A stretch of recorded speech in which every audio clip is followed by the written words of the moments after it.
Have you ever paused to consider how your internal growth as a leader shapes the experience of your team and as part of the job?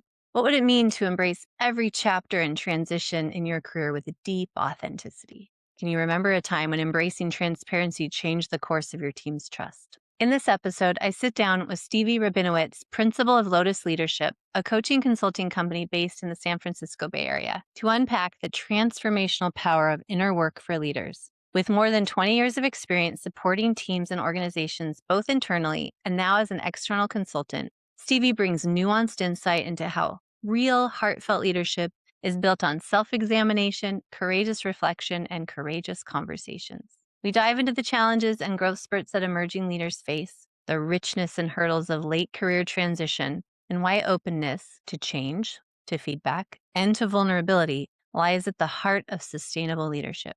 Stevie shares stories of working with leaders through inflection points like parenthood, career crossroads, and organizational change, and offers actionable advice for bringing curiosity, clarity, and transparency into your leadership practice. Let's now dig into the ongoing journey of leading with heart, no matter which chapter of your career you're in. Stevie, thank you so much for taking the time to come chat with me today. Yes, I'm totally thrilled to talk. Let's start with having you tell the audience where you're at in your career, what you do now, and anything you want to share about how you got there. Well, that's a long story, but I'll try and make it brief. So I'm in the Bay Area. I'm a principal for Lotus Leadership, which happens to be my own coaching and consulting organization. But I've worked internally for over 20 years. So it took me kind of a long time to arrive into my own space to do what I've been doing internally and now be an external for other organizations. So it's been an interesting shift, actually, but in a beautiful way because I love my boss. She's awesome. So, what our theme today is going to be around starting with talking about as a leader, that internal work we have to do. So, I have a HEARTset acronym, and the H is be human and like understand yourself first. Yeah. And this is where a lot of us coaches live most of the time, is really being a source of that help and guide for people to really understand that. So, as you work with people, and you think about this with yourself and leaders you've worked with, and now people you're coaching and consulting with, when people are showing up and doing this inner work in a heartfelt way, what does that look like? What does authenticity mean to you? Anything you want to share in any of those buckets? It's such a large bucket, right? And I think the first thing that just comes to mind is learner and teacher. In order to be a great coach, an advocate, to show up authentically for clients, whether it's individuals or teams, there has to be a lot of internal work. So there has to be the opportunity to take time to learn about your own self, what brings you to this space where you have the privilege and the right to dig into something with another individual or team. You have to have taken a look inside, kind of all the ugly and maybe the not so ugly, and learn how to promote yourself, right? There's a piece where it's like, it's not all ugly in there. And where do you learn to come up with the authentic power and lens of, actually do know what I'm doing. I'm not living in imposter syndrome. I've worked with many leaders. I've done enough internal work that I can then feel comfortable enough to hold up a mirror to someone else and show them all of their parts. So it's a matter of examining my own parts, understanding where they may flare up, where I have a proud, happy part, maybe like one that I want to cover up, and bringing all of those parts authentically to the table of whatever it is that I'm doing, whether it's individual coaching, working with teams, consulting on a project, creating some learning design. How am I showing up authentically? And really, in order to do that, that's that self as instrument, as you've heard, right? Like examining yourself first. And then when I think about, as you're talking about stories, of course, like the minute you say the word story, like I can think of a million different stories of working with people, working with individuals and teams, and how shining that light and holding up that mirror may be being a little dangerous, asking some hard truths, help people to then do the same internal work that helps them to show up better, different for whatever it is that they might be showing up for. Was thinking as you were saying that about the different places and chapters within a leader's journey, and thinking of like the emerging leader and maybe you haven't done a lot of that self as instrument work and working on really understanding how you're showing up. You haven't had that opportunity. Like people were rating you on your skills and are you hitting your KPIs and like the individual contributor side, but now you're trying to influence and lead people. And that's a whole different career, really. So there's a career shift there. So I do see a lot of emerging leaders need to do a lot of that work. And then I went, ooh, and fast forward to people that are on the other end of that spectrum and journey, and maybe they're phasing out of career retirements on the near future. I've also seen where they're like, I know myself and I'm not changing. Right. And that can be a hang up too. And sometimes these clash in the workplace. How does this look when you're at a different part of your journey, or does it look different? It absolutely is different. Every chapter presents itself differently, right? Like whether you're an IC to an emerging leader, whether you have a team of 1 or 20, whether you're at the tail end of your career. And I think when I think about like populations that I've worked with, there's something really interesting with emerging leaders and transitioning leaders. So those two Mhm. populations you were just talking about. The emerging leader, if they so choose, can be an incredible sponge. Depending on the organization too, I find people like screeching into this role unexpectedly, like in startups where there's no one else to lead the teams. You've been here the longest and we've got 4 people that now need a leader. So you're it. Like, even though they're like, not it. Nope, you're it. Right. Like that happens. And when you land there as an emerging leader, if you have hesitation, you might struggle. If you land there with an openness and a humility of like, I don't know everything, but I'm curious to Mhm. learn more about, again, myself and how to be a leader of others and what their needs are. The opportunities are immense, right? Mhm. Being able to look deeply within and have conversations with coaches, with coworkers, with their own leaders. It's about being open. So that kind of that emerging leader, if I was to put like my best advice on how to kind of tackle that, whether a more willing participant or not, like you're either voluntary or voluntold, is being open to learning, being open to feedback, which is like, Mhm. kind of the most, threatening F word ever. And it can be like really awesome too, right? Like being open. So then, if we kind of transition all the way over to that leader that's maybe on their transition too, the same word applies, I Mhm. would say. Because when you're at this tail end of your career and you're transitioning, like you were saying, some people are like, I know myself. It's those that are open to like, I don't know myself like this anymore. I am now open to discovering the new possibilities of what I can achieve, the new possibility that I might not know how to live like this. There's a huge population of transitioning leaders that are like, what do I do next? I guess maybe I just go back and do a corporate job, or I go on the board, like I can't twiddle my thumbs, but I don't know what I'm good at, or I have my own imposter syndrome about sitting with myself. Mhm. Right? That's a huge one. So that kind of that adjective of being open kind of applies to both, right? Mhm. Yeah. I really like that. Open, curious. Also, F is the best and worst, or the feedback is the best and worst. Like a Oh my super god. scary F word, like, oh, you hear it and you're like, how am I going to just like, Yeah. it doesn't, feedback is not the worst thing ever. It's the approach. It's like, how are people, giving and receiving? How do you learn that Mhm. like feedback isn't a dreaded F word? Right. Because so many times people are like, oh, here it comes. Yeah, it's such a trigger word, huh? It is. It's super triggering. So it's Yeah. like, how do you, Mhm. how do you change that? Yeah, I was just working with a client this morning talking about how to approach her boss with something and working through some interpersonal dynamics going on at work. And she's an emerging leader, so she's in that bucket. One thing I flagged for her was data. Sometimes data versus feedback. I hear people receive that a little bit better, right? Yeah. That data can also show up in body language. It can show up in tone. Those are data points. And so Mhm. for some leaders, understanding that if you're in a room and you're speaking to your team and they're saying yes, they're agreeing to whatever it is, but there's something in your gut or your heart picking up something else. What is the data? It was their tone. It was how they were slumping. It was their crossed arms. Those are data points. And that's also a form of feedback. Yes. Well, and it's like, it's intuition meeting data. Yeah. right? Like I'm Mhm. sensing something. There's that intuitive hit right here. Right. But then the observation, like if I was to, kind of put on a video camera and see the slump or the turn or somebody on their phone, whatever it is, that's the data.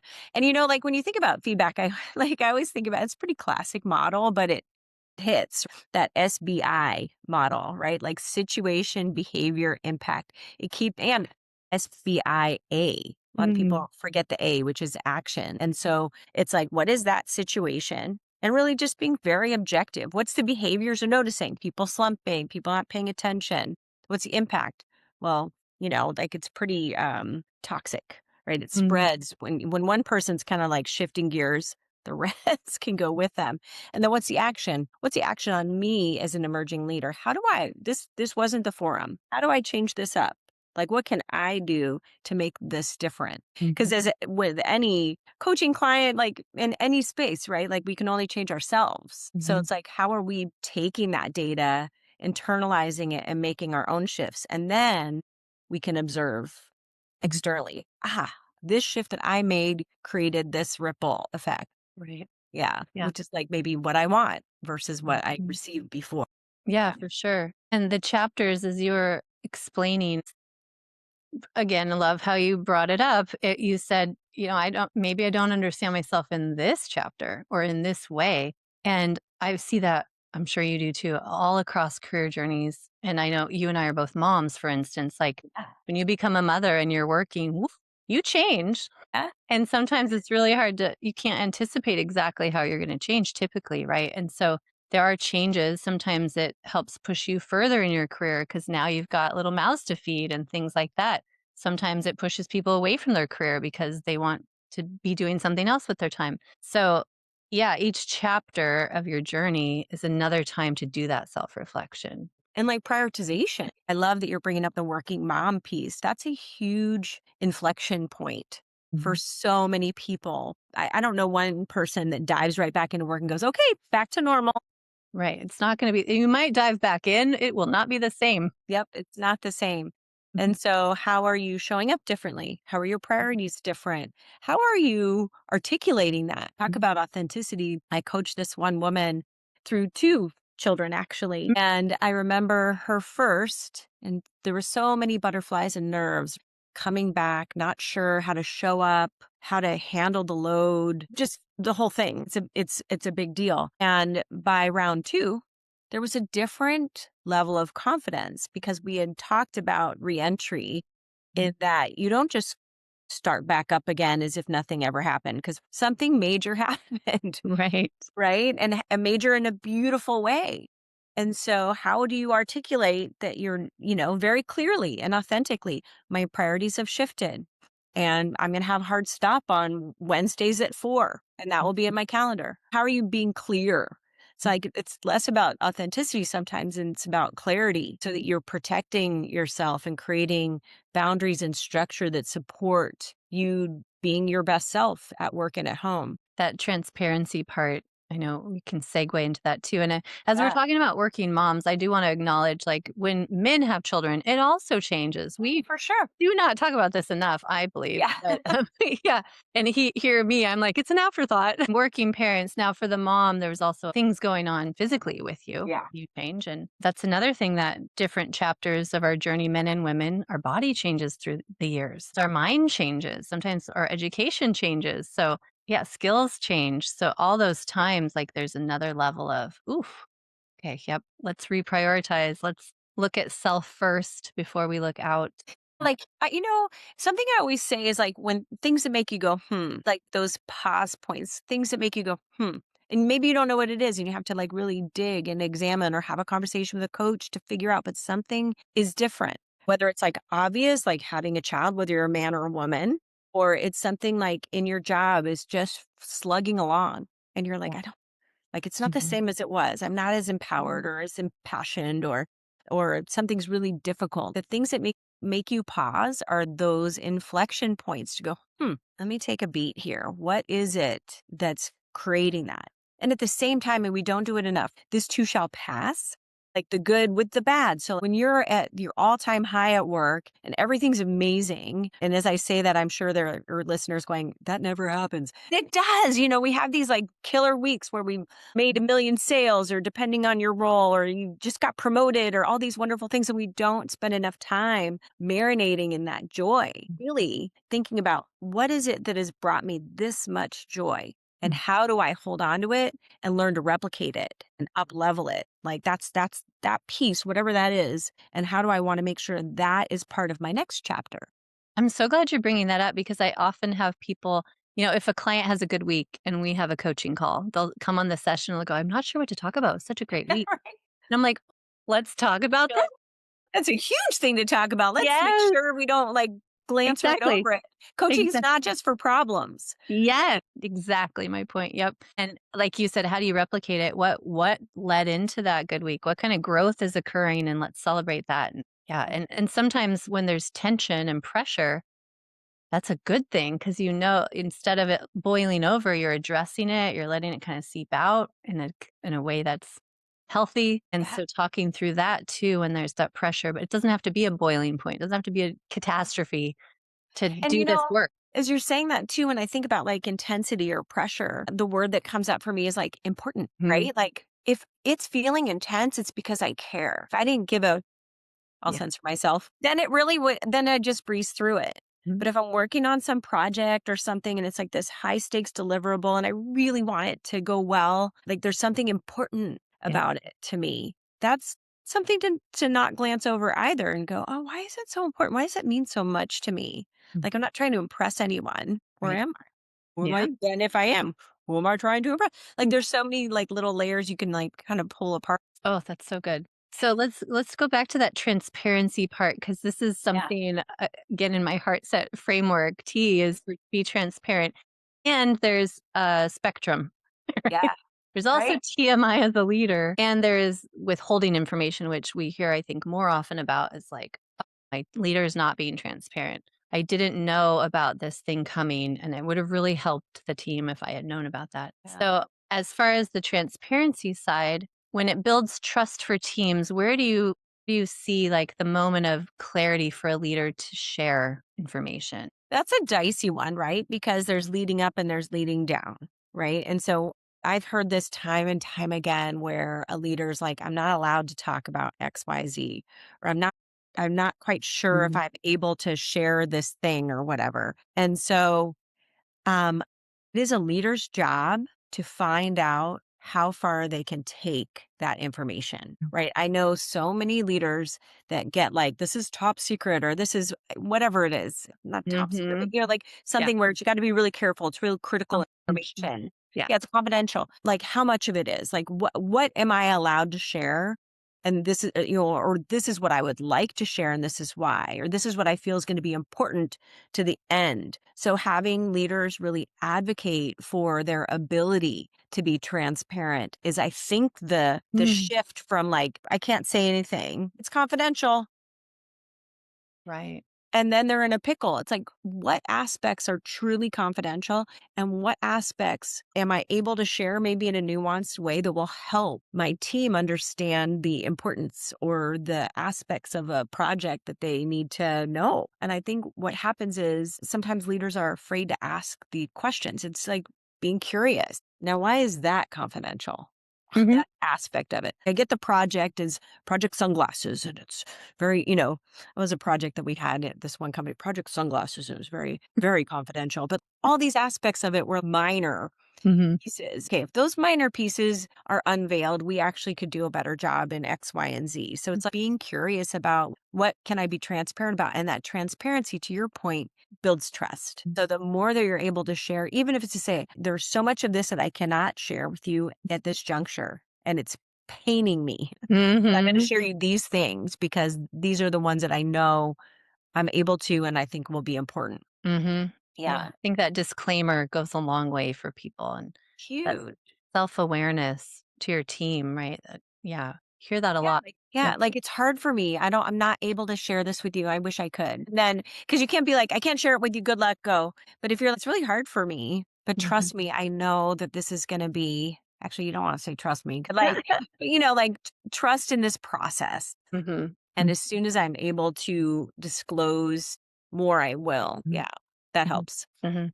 Team members are very attuned. They know it's at Hey, least what's up? what the feeling is. They know more than they'll give you we give them credit for sometimes, but also that they'll expose themselves too, right? Just Exactly. yeah, it Right. goes both ways, this transparency. So, Mhm. building that trust, I've seen it in my experience as well that when you're able to say that or say, here's what I can share with you, and I would love to share more, it's just not the right time, then that a lot of times opens the doors for team members to now feel that they can come to you and share what's going on, right? Like, Yeah. hey, just wanted you to know, here's some information I can share with you. So, Mhm. yeah, it goes both ways for sure. Or, and a lot of times too, depending on the project, that leader might have their own frustrations. This is all I know. God, I wish they'd tell me more, but they haven't. And that's also helpful. It's just being truthful. Like, I'm frustrated as a leader because I wish I knew more and I don't. I wish I could share more. They're not even sharing with me. So let's work, let's kind of kumbaya together with, as best as we can. Yeah. Mhm. Yeah, unfortunately, I can feel that one. I've been there Yeah. so many times. Right. And you're like, Too team members look at you skeptically like, like, "What do what do you you know know? that I don't?" I'm like, "I seriously don't, you guys." Right? But, like, there is camaraderie in that. We're all gonna kinda walk down this, like, murky hallway together, and let's hold hands, You're right. right? Like the kumbaya. Yeah. That's great. Let's go back to the F word because it's so fun. 'Cause you'll love that. Love the word. It's so good. Feedback, data, when it comes to a leader showing up with transparency and their own authenticity, and they're coming into maybe a high stakes conversation, Mm. let's say a team member, or it could be leading up or down, whatever comes to mind for you. Where do you see the feedback going well, and how does it become a constructive conversation? What have you seen as some of the best tips in Ooh, that? I mean, there's a gazillion, but I would say kind of the age old, is this the right time? Like time, place, tone, desired outcome. And I'll go in that order. Looking at the timing. It's not a drive by.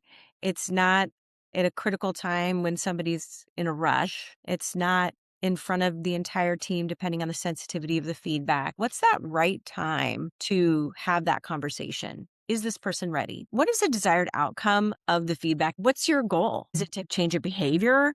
Is it to finish a project? Is it to be encouraging to help build engagement? Like, what is your goal? And the goal should just never be to break somebody down for the sake of breaking them down. It's not about being critical, it's about Mhm. being developmental. Those are my tips. There's a mystery fourth one. I can't remember. Tone. I remembered it. The tone. Think about the tone that you're using. Like if you're nervous, they're going to pick up on it. If you're critical, they're going to pick Mhm. up on it. Our tone is really an energy. Mhm. And so it's like that age old thing that you hear, when you're like talking on the phone with customer service and you have a smile on your face. They can sense that Mhm. smile. So what is the tone that you're coming into it? You could be authoritative. That's fine. But authoritative without, kind of squelching somebody's ability to grow, right? Mhm. Authoritative with development in mind. Yeah, versus judgmental, right? Yes. Yeah. Yeah, reserving judgment. I also love it when I'm working with people that they show up and they're trying to figure, okay, I have this high stakes conversation coming. I know I need to have it, trying to figure out how to approach it. And it turns into a coaching for a coach, right? Well, like teaching them how to coach in those moments can be so helpful too. And back to what you're saying earlier, like curiosity pulls through so much of what we do as leaders. So even showing up in those moments of asking those open-ended questions, and how do you do that in a way, again, that's not sounding like you're judging or sounding like you're leading to a certain answer. But if you have the opportunity to be curious and learn more about their perspective, sometimes our feedback changes in that moment too, doesn't it? Well, and what I love about that is just the aspect of curiosity, right? If we can just be curious the time, right? Because I see a lot of organizations kind of shifting gears and wanting this like player coach Mm. thing. And it's like, what if I'm an emerging leader and now I'm a player coach too? And it's like, wait, I can't even do my job. And Mm. now I'm a player coach. What does that even mean for people Mhm. that are new emerging leaders? It's like, I don't even know what I'm doing. Mm. So, like, the first step is being curious all the time. It's kind of a life skill, right?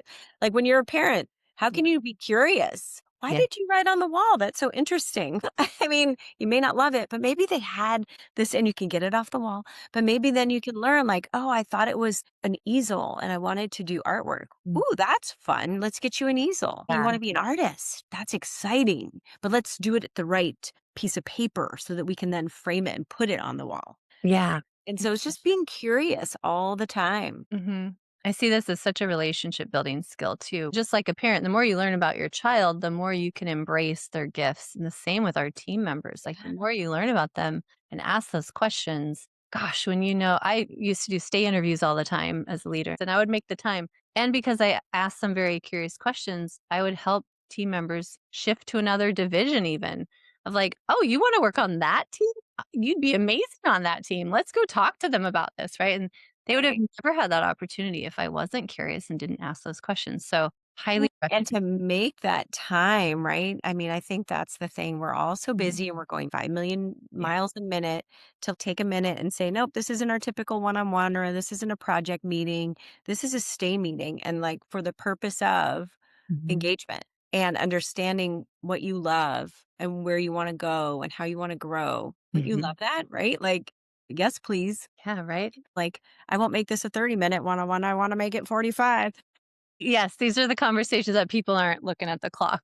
They get immersed in those conversations because Mhm. somebody was curious about what they want to do. Sometimes they don't even know until Yes. somebody like unlocks the key and says, well, tell me, what do you think? Mhm. Like, what comes up for you? Right. And then the feedback becomes easier. Yeah. Now you understand deeper what their motivations are and what they're working for. And then you can roll it back like, I know your goal is this. Here's how we can talk about that. So much that we can do to slow down for a beat that will speed us up later, right? Gosh, right. That's what is it, like age old? It's like wisdom. It's like wisdom 2020 though, right? Like we just don't do it enough. Right? I call it the slingshot effect. Roll it Yeah. back slowly and then you'll propel forward. Yeah. That's a good one. Love it. Awesome. Well, as we wrap up our conversation, Stevie, anything coming to mind as far as last tips or anything else you want to share with the audience at this point? I would say, last tip, do engagement conversations more often, like what you said, Oh, I what love she it. said. Yeah, because honestly, that's like, it's such I think, a lost art a lot of times Mm. because we are going so fast. Mm. And just such a joy to have conversation with you. So nice. One of Such a many. treat. Yes, Yeah, right? such a treat. Thank you for taking your time today with me. I Thank appreciate you it. for having Yeah. me. And if people want to get a hold of you, Stevie, what's the best way? Yes. Well, you'll hop on Lotus Leadership. So it's just www.lotus-leadership.com. That's my website. And Stevie at lotus-leadership.com or LinkedIn, Stevie Rabinowitz. Great. Thank you so much for your time today and joining me. Yeah. Thank you so much for having me. Before you go, don't forget to hit that subscribe button and to leave us a 5-star review and support. If you would like to take this conversation further and continue strengthening your leadership heartset, check out HEARTsetStudio.com and subscribe to our Heartwire newsletter. HEARTset Studio is also available to connect on your leadership development goals and initiatives for you and the other leaders in your organization. Contact us today through the website. And most importantly, thank you so much for all you do for the other humans in your life. We know that you show up with heart time and again, and it is most appreciated.